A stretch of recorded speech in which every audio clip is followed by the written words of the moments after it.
हमारे पिता तुल्य बड़े बुजुर्गों को, नौजवान साथियों को और गुजर समाज के जो भी कर्मचारी और अधिकारी साथी सहयोगी जिन्होंने इस ट्रस्ट के माध्यम से ये सपना सजोया कि हम पढ़ गए तो क्या हुआ, हमें अपने आने वाली पीढ़ी को पढ़ाना है। आपने ये सपना देखा, इसलिए सबसे पहले आप सब लोगों को साधुवाद देता हूं और आप लोगों को धन्यवाद देता हूं। यहां पर उपस्थित राजस्थान के वरिष्ठ नेता, कई बार कैबिनेट मंत्री रहे आदरणीय डॉक्टर जितेंद्र सिंह जी गुजर साहब, उपस्थित सम्माननीय पूर्व मंत्री हेम सिंह जी भडाना साहब, मंच पर उपस्थित अजीत सिंह जी महुआ साहब, मंच पर उपस्थित समाज के सभी अधिकारी, कर्मचारी, सहयोगी और इस कार्यक्रम के अंदर आए हुए सभी अतिथिगण, और सबसे ज्यादा वो नौजवान बच्चे जिनका इस छात्रावास के माध्यम से, इस भवन के माध्यम से आने वाले जीवन के अंदर, जो सचिन पायलट जी ने कहा कि आपके जीवन के अंदर आपको कामयाबी मिलेगी, आपकी कामयाबी की पहली सीढ़ी देने के लिए समाज के कर्मचारी और अधिकारियों ने यह बीड़ा उठाया। इसके लिए मैं आप सबको भी धन्यवाद देना चाहता हूं। और जो बात हेम सिंह जी ने कही, उसी बात के अंदर मैं आगे बात कहूंगा कि आप सबको पता है,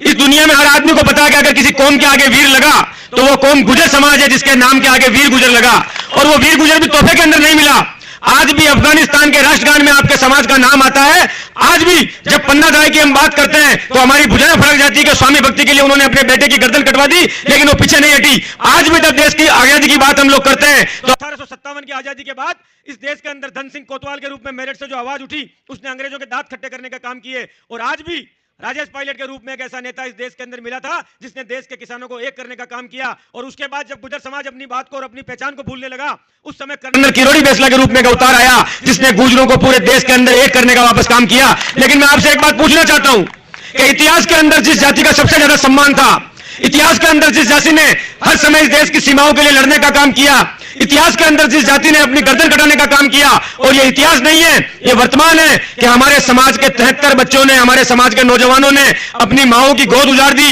अपनी पत्नियां विधवा कर दी, अपनी बहनों की कलाई सूनी कर दी। और इस देश के अंदर आरक्षण के लिए अपने हिंदुस्तान के इतिहास में अगर किसी जाति ने सबसे ज्यादा बलिदान किया तो गुजर समाज ने बलिदान किया। लेकिन इतिहास के अंदर हमसे एक गलती हो गई,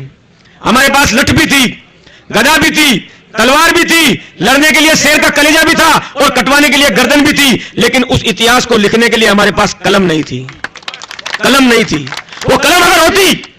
तो हमारे समाज के इतिहास को, जो आज शाही से मोहताज हो रहा है लिखने के लिए, जिसे हमें खून से लिखना पड़ा, वो इतिहास सुनहरे अक्षरों के अंदर लिखा जाता। और वो कलम देने का काम अगर कोई कर सकता है तो वो कलम देने का काम हमारा समाज अगर ईमानदारी से इस भवन को बनवाकर, इसके संचालन में अपना सहयोग देकर, और अगर ये बिल्डिंग बनती है, और सिर्फ जयपुर में नहीं, राजस्थान के हर जिले के अंदर अगर इस तरह के छात्रावास तैयार होते हैं तो आने वाली पीढ़ी के हाथ के अंदर कलम आएगी और वो कलम आपके इतिहास को कभी मिटने नहीं देगी, कभी भूलने नहीं देगी और कभी भूलने नहीं देगी। ये बात मैं आपको कहना चाहता हूं। या मुझे एक बात पता है, यह आया हुआ एक भी आदमी, ना अतिथि और ना सुनने वाले लोग, कोई भी यहां लेने के लिए नहीं आया है। यहां पर सब लोग करने, और कोई देने के लिए भी नहीं आया है। यहां पर हर आदमी करने की भावना से आया है कि जिस समाज के अंदर मुझे पैदा होने का मौका मिला, अगर मुझे अवसर मिले तो मैं उस समाज के कर्ज को चुकाना चाहता हूं। अभी हेम सिंह जी कह रहे थे, और हम जानते हैं मेरी विधानसभा के अंदर 20,000 भी गुजर पूरे नहीं है, इनके यहां भी 20-25 हजार लोगों का मामला है। हम तो 36 कौम को छोड़ के एक एक बिरादरी को साथ लेके उसके बाद राजनीति के अंदर उतरते हैं। लेकिन जिस कौम के अंदर जन्म लिया, जिसका दूध पिया, कभी आपके समाज की लड़ने की बात आई तो ना धीरज गुजर ने, ना हेम सिंह भडाना ने आपको पीठ दिखाई, बल्कि हम लोग आपके साथ खड़े हुए और मजबूती से आपकी लड़ाई लड़ी। लेकिन मैं एक बात इसको भी जानता हूं और हरदम कहता हूं, अभी हमारे समाज के कुछ दिनों पहले मैं कनाडा के अंदर गया था। हमारे समाज का नौजवान साथी महेंद्र पाल गुजर IAS, जो आज हिमाचल कैडर के अंदर नौकरी करता है, उन्होंने वो टीचर बन, उसके पहले वो टीचर थे, उन अध्यापक साथियों ने एक संस्थान बनाया पन्ना दाई जी के नाम पे, और खुद की नौकरी लगने के बाद में उस क्षेत्र के अंदर हर अध्यापक जो वहां पर नौकरी करता है, गुजर कर्मचारी अधिकारी है, वो सब मिलकर अपने समाज के बच्चों को पढ़ाने का और ट्यूशन देने का काम करते हैं, ताकि वहां पर समाज के बच्चे पढ़ लिख जाए और नौकरी लग जाए। और उससे बड़ा सपना आप लोगों ने, ये राजनीतिक मंच नहीं है, समाज का मंच है, इसलिए मैं आपको ईमानदारी से कह रहा हूं, उससे बड़ा सपना आप लोगों ने यहां पर जीकेप के माध्यम से देखा। और यह सपना तब साकार होगा,